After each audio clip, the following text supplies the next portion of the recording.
I love being in Monaco because per kilometer you can have the most fun and the densest, the most compact form of fun in Europe that I've experienced so far. Um, the success of the show is really a cipher sometimes, especially when you see in the light of so many shows disappearing over the last few years. But I think the bottom line of it is even around a campfire, if you tell a good story, people will stop and listen to you. That never changes.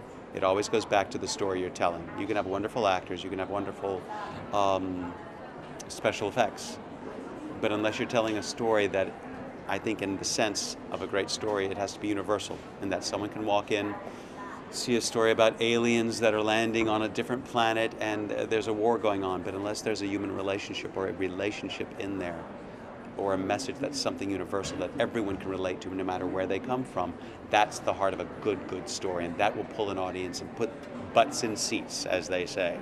So I think the great thing that Bill established very early on was a multi-generational background for even the youngest people. We all want new now next. Everyone wants young and hot, and that's wonderful.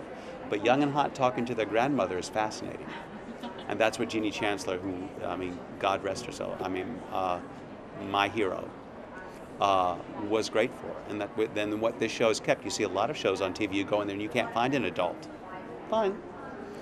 But to hear a story that people can relate to, and what we all live is family.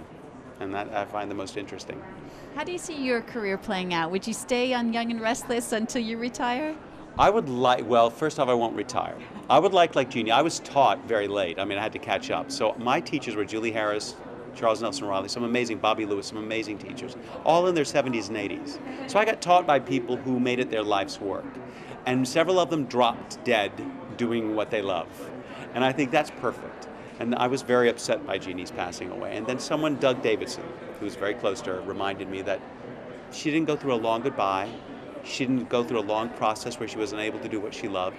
It was a matter of weeks. She was on set. I have it on my DVR still. And she passed.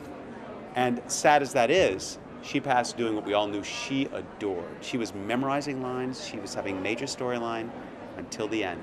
And that's the way you want to go. I want to be that way. I want to be that person. So yeah, I would love to do the show. I'd love to do everything. I think I was let go from the show for 3 years. I'm a better actor because they fired me. You don't want to hear that when you're fired, by the way. You don't want to hear the door opens, the door closes. You want, but it worked.